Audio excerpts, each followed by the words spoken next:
다시 살리는 중보기도의 능력 12번 동안 이제 중보기도에 대해서 영상으로 강의를 맡게 된 김장훈 목사입니다. 영상으로 이렇게 만나 뵙게 되어 너무너무 기쁘고 반갑습니다. 이번 기도 강의를 맡게 된 취지는 기도에 대해서 그동안 궁금하셨던 분들, 또 기도했지만 응답이 없어서 답답한 마음을 가지셨던 분들, 또 하나님께서 기도하는 것에 대해서 거룩한 부담감을 받으셨던 모든 분들의 염원을 담아서 기도가 무엇인지, 또 어떻게 하면 응답받을 수 있는 효과적인 중보기도를 할 수 있는지, 그런 여러 가지들에 대해서 이제 강의를 하려고 합니다. 이번 중보기도 강의는 방금 말씀드린 것처럼 기도에 대해 궁금하시거나 기도하기를 원하시는 분들은 누구나 신청하실 수 있습니다. 특별히 이번 기도 강의는 저희가 늘 하던 중보기도 세미나를 대체하는 강의가 되겠습니다. 그래서 이번 강의 12번의 강의를 들으시는 분들은 교회에서 제공하는 6학점의 학점을 이수하실 수 있고, 또 중보기도 세미나 수료한 것이 인정이 됩니다. 그래서 우리 교회에서 하고 있는 중보기도의 모든 사역에 동참하실 수 있는 자격을 부여받게 됩니다. 또 강의를 잘 들으시면 강의 중에 나오는 성경 구조를 통해서 과제의 정답을 찾아낼 수 있습니다. 1강 중보기도의 정의에 대해서 알아보도록 하겠습니다. 성경에 보면 누구보다도 중보기도에 대한 정답, 중보기도의 대표적인 인물로 우리 예수님이 계십니다. 그래서 우리 예수님은 중보기도의 마스터라고 하실 수 있습니다. 마스터라고 하는 것은 중보기도의 전문가이며 또 중보기도의 스승이라는 뜻입니다. 그래서 예수님을 통해서 우리가 기도를 어떻게 해야 되는지, 왜 기도해야 되는지 등등을 알 수가 있습니다. 저는 한 10여 년 전쯤에 중보기도로 유명한 교회에서 중보기도에 대한 세미나를 들은 적이 있습니다. 그 세미나를 강의하셨던 목사님께서, 지금은 이제 은퇴하셨지만 그 목사님께서 본인은 설교 잘하는 목사로 유명해지기보다 기도 잘하는 목사로 유명해지고 싶다라는 말씀을 남기셨습니다. 또 그 목사님께서 말씀하시기를, 우리 교회는 내가 설교를 잘해서 부흥하는 교회가 아니라 우리 교회 많은 교우들이 기도 사역에 동참하여서 기도의 활성화 때문에 교회가 부흥됐다라는 얘기를 듣고 싶다라는 말씀을 해 주셨습니다. 그러면서 본인이 기도 생활을 하시면서 응답받은 간증들을 말씀해 주시는데, 저는 마음속으로 저 목사님은 정말로 기도에 대해서 확신이 있는 분이구나, 말로만 기도를 강조하는 것이 아니라 정말로 기도의 소중함을 아는 분이구나 라고 하는 그런 도전을 받게 되었습니다. 우리는 누구나 기도를 잘 하고 싶어 합니다. 기도를 정말로 응답받는 기도, 멋들어진 기도를 하고 싶어 합니다. 하지만 솔직히 우리의 기도는 그 호흡이 너무나도 짧고 응답받지 못해서 쉽게 포기하고 또 작심삼일식의 기도를 할 때가 많이 있습니다. 때로는 기도의 목적과 방향을 모른 채 중구난방식의 기도를 할 때가 많이 있습니다. 그래서 우리는 예수님에 대해서, 예수님의 기도 방법에 대해서 주목해 볼 필요가 있습니다. 예수님의 기도의 여정, 말씀을 통해서 우리 한번 확인해 보도록 하겠습니다. 누가복음 말씀입니다. 예수께서 한 곳에서 기도하시고 마치심에 제자 중 하나가 여짜오되, 주여, 요한이 자기 제자들에게 기도를 가르친 것과 같이 우리에게도 가르쳐 주옵소서. 지금 예수님의 제자들은 예수님에게 와서 기도에 대한 방법을 물어보고 있습니다. 이것은 굉장히 중요한 질문입니다. 제자들이 예수님에게 와서 기도를 가르친 것과 같이 우리에게도 가르쳐 주옵소서라고 말합니다. 예수님의 제자들이 세례 요한의 제자들에게 기도를 가르친 것 같이 우리에게도 기도의 방법을 가르쳐 달라라고 제자들이 예수님에게 요청하고 있습니다. 사실 예수님 당시에는 예수님 12명 제자 공동체 외에도 여러 경건을 표방한 공동체들이 많이 있었습니다. 대표적으로 우리가 방금 말씀에서 확인한 것처럼 세례 요한 공동체가 있습니다. 또 여러 가지 사회 사본이라든지 굉장히 중요한 성경 사본을 간직했던 쿰난 공동체, 또 SNF파 공동체, 또 성경에 나와 있는 바리새파 공동체, 사두개파 공동체 등등 여러 경건주의 공동체들이 많이 있었습니다. 그 공동체들은 나름의 대표 기도문들이 있었습니다. 그뿐만이 아니라 유대인들은 하루 3번 기도하는 기도 전통이 있었습니다. 우리가 그것을 쉐마 기도, 카데시 기도, 쉐몬의 에스레 기도라고 흔히 말하고는 합니다. 그래서 제자들은 다른 여러 공동체에서 기도문이 있는 것처럼 또 우리 유대인들은 하루 3번 이렇게 기도하는 것처럼 우리에게도 우리 공동체를 대표할 수 있는 좋은 기도문을 가르쳐 주십시오라고 예수님에게 요청을 합니다. 그런데 우리 예수님께서는 제자들에게 말씀하십니다. 이렇게 기도하라, 아버지여. 바로 이것이 기도의 중요한 핵심이 됩니다. 제자들은 예수님에게 기도의 방법에 대해서 물어보는데 우리 예수님께서는 기도할 때 방법이 중요한 것이 아니라 우리가 누구에게 기도하는지 그 대상이 중요하다라고 말씀하십니다. 제자들은 기도를 가르친 것처럼 우리에게도 기도의 방법을 가르쳐 주시옵소서라고 물어봅니다. 이 질문은 사실 우리들에게도 해당합니다. 우리의 기도가 응답되지 않을 때 혹은 기도가 작심삼일 잠깐 기도하고 포기하게 될 때 나의 기도의 방법이 문제가 있는가? 혹은 나의 기도의 시간이 문제가 있는가? 여러 가지 우리는 궁금증을 갖게 됩니다. 그러나 우리 예수님께서는 늘 말씀하십니다. 기도의 방법이 문제가 아니라 우리는 누구에게 기도해야 되는지 알아야 한다. 이렇게 기도하라. 기도할 때 이렇게 하라. 아버지여. 우리의 기도의 대상은 바로 사랑의 하나님 아버지이신 줄로 믿습니다. 그래서 우리 예수님께서 하신 말씀을 조금 더 살펴보도록 하겠습니다. 우리 마태복음 6장 말씀에도 보면 예수님께서 이렇게 가르치십니다. 이렇게 기도하라. 하늘에 계신 우리 아버지여. 예수님에게 하나님은 멀리 계신 그런 분이 아니라 가까이 계신 아빠, 아버지였습니다. 우리들도 하나님을 아버지라 부를 수 있습니다. 또 예수님 로마서에서 사도 바울은 이렇게 말하고 있습니다. 무릇 하나님의 영으로 인도함을 받는 사람은 하나님의 아들이다. 하나님의 아들과 딸, 하나님의 자녀가 된다. 하나님의 자녀라는 확신이 있는 사람은 이제 다시는 무서워하는 종의 영을 받지 않고 양자의 영. 네, 이것은 동의어입니다. 하나님의 아들이라고 하는 것과 양자의 영 동일한 뜻입니다. 양자의 영을 받았으므로 우리가 아빠, 아버지라고 부를 수 있습니다. 우리는 하나님을 아빠라고 부를 수 있습니다. 아빠라고 하는 표현 우리의 마음을 얼마나 따뜻하게 하는지 모릅니다. 아빠, 아버지라고 부를 수 있는 특권이 바로 저와 여러분에게 있습니다. 또 예수님께서 이렇게 말씀하십니다. 예수님의 이제 공생의 마무리를 하시면서 하나님을 아버지여라고 부르십니다. 아버지여. 또 우리 예수님께서 말씀하십니다. 십자가에 돌아가실 때에도 예수님께서는 아버지여 내 영혼을 아버지 손에 부탁하나이다. 우리 예수님께서는 하나님 멀리 계신 분, 하나님 전능자, 하나님 창조주라고 하는 좋은 이름이 많이 있지만 하나님을 아버지라고 부르셨습니다. 예수님께서 하나님을 아버지라고 부를 수 있는 비결은 우리 예수님께서 기도하시는 분이셨기 때문입니다. 우리가 기도에 전념하고 매진하고 기도의 깊은 세계로 들어갈수록 깨닫게 되는 것은 하나님께서 나를 사랑하시는 아버지, 아빠 아버지가 된다는 사실입니다. 사랑하는 여러분, 그래서 우리가 하나님을 아버지라고 부를 때 어떠한 좋은 점이 있냐면 무엇보다 첫 번째, 기도의 변질을 막을 수 있습니다.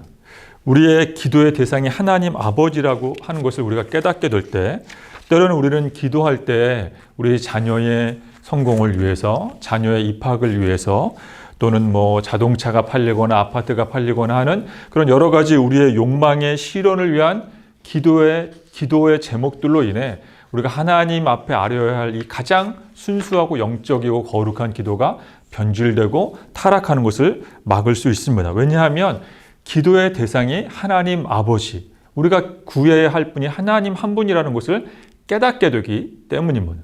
또한 두 번째로 우리가 하나님 아버지를 위해 기도한다는 것을 알게 됐을 때 두 번째 장점은 타종교와 우리의 기도가 구별되는 것을 알게 됩니다. 사실 기독교 외에도 다른 종교에서도 기도 생활이 있습니다. 아니 어쩌면 우리보다도 더 열심히 기도하고 있습니다. 무슬림은 하루 3번 정말 철저히 기도합니다. 무슬림 국가에 가보신 분은 아시겠지만 이제 전국에서 각 도시마다 방송이 울려 퍼지면 무슬림들은 하던 기도를 멈추고 그가 있던 곳에서 메카를 향해서 무릎 꿇고 형식에 따라 기도를 합니다. 그래서 무슬림이 하는 기도를 보면은 그 모습에 압도당할 때도 있습니다.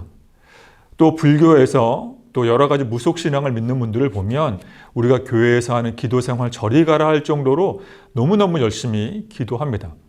그런데 그들의 기도와 우리의 기도의 본질적인 차이점은 그들은 알지 못하는 신을 향해 기도하지만 우리는 우리를 사랑하시는 하나님 아버지 한 분을 위하여 기도하는 것입니다.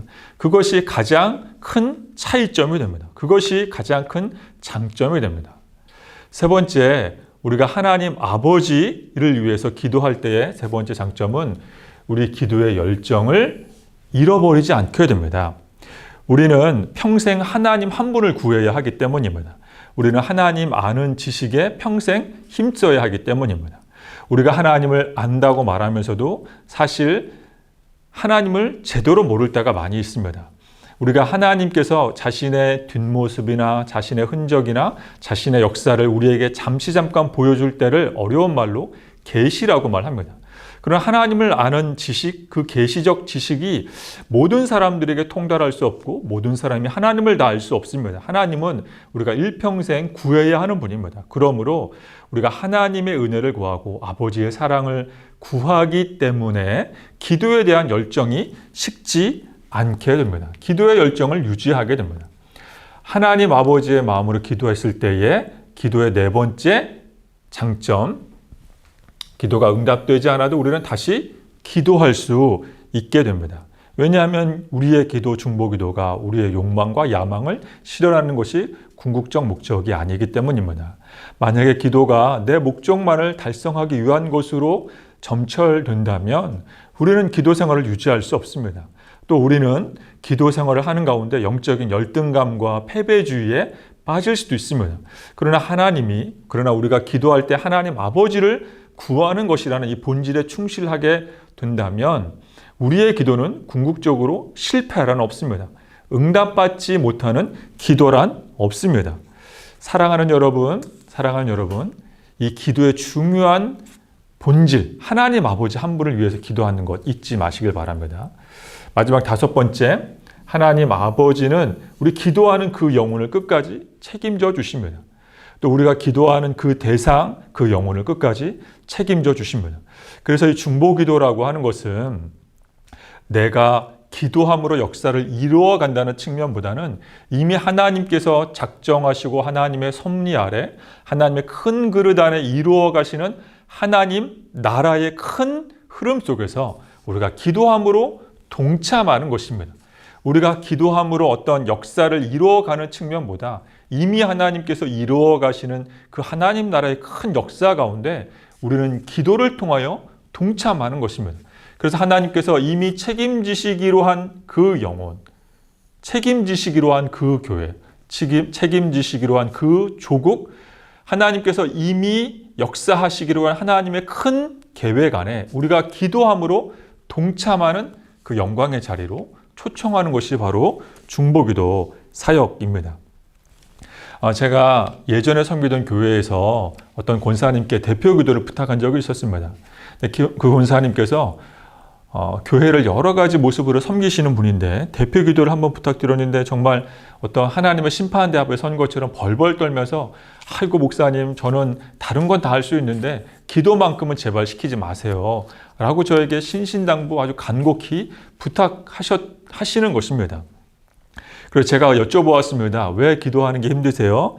기도하는 방법을 모른다고, 나는 어떻게 기도해야 할 줄을 모른다고 라고 말씀하시는 것이었습니다. 사랑하는 여러분, 우리는 때로 기도의 방법을 몰라서 때로는 기도의 응답이 없어서 기도하는 것에 부담을 많이 느끼곤 합니다. 그러나 여러분, 우리가 하나님 아버지를 위해서 기도할 때 하나님 아버지의 마음으로 기도한다는 것을 깨닫게 되면 방법의 한계에 묶여 있지 않게 됩니다. 기도할 줄 모른다는 부담감으로부터 자유로울 수 있습니다. 그래서 우리는 설거지하면서도 기도할 수 있습니다. 그래서 우리는 버스 타고 출근하면서도 나라와 민족을 위해서 기도할 수 있습니다. 우리는 예배에 참석하기 위해서 잠깐 자리에 앉아 있는 그 5분의 여유 시간 동안 나라와 민족과 교회를 위해서 기도할 수 있습니다. 산책 중에도 기도할 수 있습니다. 중보기도 시간에도 물론 기도할 수 있습니다. 사랑하는 여러분, 우리는 하나님 아버지의 이름으로 하나님 아버지를 위해 하나님 아버지의 마음으로 기도하는 것입니다. 그럼 우리 하나님이 어떤 분이시냐? 성경을 통해서 우리가 구체적으로 확인해 볼 수 있습니다. 하나님은 참 좋으신 아버지이십니다. 창세기 말씀에 보면 창세기 26장에 이삭에게는 2명의 쌍둥이 아들이 있는 것을 우리가 잘 알고 있습니다. 에서와 야곱입니다. 야곱은 조용한 사람으로 묵상하기를 즐겨하고 이렇게 천막 안에서 하나님 말씀을 묵상하는 그런 조용한 내성적인 사람이라면 에서는 활동적이고 활발하고 사냥을 좋아하는 남성적인 인물로 성경에서 묘사합니다. 그런데 하루는 에서가 그의 나이 40세가 됐을 때 이제 혼인할 나이가 꽉 차서 결혼을 하는데 그만 그 신부감이 헷 족속, 히타이트 족속, 즉 이방 여인을 아내로 맞이하게 되었습니다. 그런데 이것이 에서의 부모님에게 이삭과 리브가에게 근심이 되었다라고 말하고 있습니다. 왜냐하면 약속의 자손은 약속의 자손끼리 같은 민족끼리 결혼해야 했기 때문입니다. 에서가 큰 실수를 했습니다. 맞습니다. 에서는 성경에서 보면 경솔한 모습을 종종 보이곤 합니다. 에서의 이방 여인과의 결혼은 특별히 이삭에게 근심거리가 되었습니다. 그런데 창세기 26장이 이렇게 끝나는데 참으로 은혜로운 것은 바로 창세기 27장 1절에서 4절 말씀에 보면 분명히 그 앞장 27장에서 이삭의 근심거리가 되는 에서였지만 이삭은 이제 나이가 많아 그 맏아들 에서를 불러서 이렇게 말합니다. 4절 말씀입니다.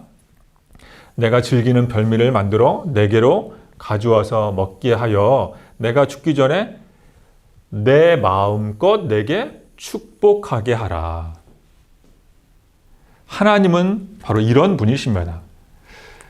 비록 에서가 이삭의 근심거리가 되었지만 이삭은 에서를 마음껏 축복하기 원했습니다.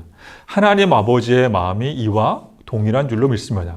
하나님 아버지의 마음이 이보다 더 크신 줄로 우리는 믿고 있습니다. 우리는 정말 많은 순간 하나님의 마음을 아프게 할 때가 너무나도 많이 있습니다. 에서가 이삭의 근심이 되었던 것처럼 우리는 교회를 위해 또 가정을 위해 하나님 나라를 위해 열심히 한다고 했던 그 모든 것이 뒤돌아보니 하나님의 근심과 걱정거리를 만들 때가 오히려 많았는지도 모릅니다. 우리는 열심을 내지 못했습니다. 우리는 순종하지 못했습니다. 그럼에도 불구하고 우리 이삭과도 같은 하나님 아버지, 이삭보다 우리를 더 사랑하시는 하나님 아버지께서는 우리를 위해 예수님을 보내주셨습니다. 우리가 하나님 앞에서 실수하고 그 죄를 깨닫고 회개하기만 하면 하나님 아버지께서는 하나님 마음껏 우리를 위해 축복해 주시는 참으로 좋으신 아빠, 아버지이십니다. 그래서 우리는 열심히 기도할 수 있습니다. 하나님 아버지의 마음으로 기도하는 것입니다. 하나님 아버지의 마음으로 기도하는 것. 우리가 기도할 때 하나님 아버지의 마음을 구하고 또 기도하면서 하나님 아버지의 마음으로 기도하기 시작하면 기도 응답 받을 줄로 믿습니다. 오늘 1강을 정리하며 돌아가신 우리 신바람 박사, 황수관 박사님의 예화를 하나 소개하며 오늘 강의를 마치도록 하겠습니다. 황수관 박사님께서 이런 말씀을 하셨습니다. 하루는 치매에 걸린 어느 아버지가 창밖을 바라보다가 까치 한 마리를 보며 아들에게 이렇게 물어봅니다. 아들아, 저게 무엇이니? 아들이 이렇게 대답을 합니다. 아버지, 까치네요. 그러나 아버지는 치매에 걸려서 금세 잊어버리고 다시 한번 아들에게 물어봅니다. 아들아, 저게 무엇이지? 아버지, 까치라고요. 그렇구나. 잠시 후에 아버지는 아들에게 재차 물어봅니다. 치매에 걸리셨기 때문입니다. 아들아, 저게 무엇이니? 아버지, 까치라니까요. 또다시 아버지가 아들에게 물어봅니다. 아들아, 저게 무엇이니? 아까 까치라고 말씀드렸잖아요. 아버지, 왜 이러세요? 짜증을 내는 아들을 보며 그의 어머니가 아들을 조용히 불러 세웁니다. 그리고 오래된 아버지의 낡은 일기장을 꺼내어 그 글을 읽어줍니다. 아버지의 일기장입니다. 오늘은 우리 아들이 3살이 되는 날이다. 아침에 까치 한 마리가 창가에 날아와 앉았다. 어린 아들은 저게 뭐야 하고 나에게 물었다. 나는 까치라고 대답해 주었다. 그런데 아들은 연거푸 23번을 똑같이 물었다. 네, 우리가 어린아이를 키우다 보면 이럴 때가 종종 있죠. 그런데 아들은 연거푸 23번을 똑같이 물었다. 나는 귀여운 아들을 안아주며 다정하게 똑같이 대답해 주면서 즐거웠다.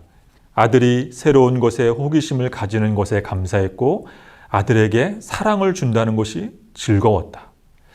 우리는 이 아들과 아버지의 예화를 통해서 하나님 아버지가 우리를 이렇게 사랑하시는 분이구나라는 것을 깨닫게 됩니다. 아들은 아버지의 연약한 모습을 보며 때로 실망하고 뒤돌아서지만 아버지는 아들을 결코 포기하지 않습니다. 여기에 우리의 기도의 비밀이 숨겨져 있습니다. 우리가 기도하다가 때로는 실망하고 기도하다가 때로는 포기할 때가 있지만 하나님께서는 우리를 포기하지 않으십니다. 하나님 아버지의 마음으로 기도하는 기도 능력이 있습니다. 하나님 아버지의 마음으로 기도할 때 기도에 열정이 식지 않고 우리는 끝까지 기도에 전념할 수 있습니다. 하나님은 너무나도 좋으신 아버지이십니다. 멀리 존재론적으로 인식론적으로 멀리 존재하시는 분이 아니라 가까이 계시는 아빠 아버지이십니다. 그래서 우리는 하나님 아버지께 나의 모든 것을 솔직히 내 모든 감정을 있는 그대로 보여드릴 수 있습니다. 우리의 기도의 대상이신 하나님 아버지를 기도를 통해서 깨닫고 열심히 기도하여서 우리 중보기도에 응답받으시는 저와 여러분 될 수 있기를 간절히 소망합니다. 기도하겠습니다. 사랑의 하나님 아버지, 다시 살리는 중보기도의 능력 첫 번째 강의 은혜롭게 마치게 해주시니 감사합니다. 하나님 아버지의 마음으로 기도하여 응답받는 우리 모두가 되게 해 주시옵소서. 예수님의 이름으로 기도하옵나이다. 아멘.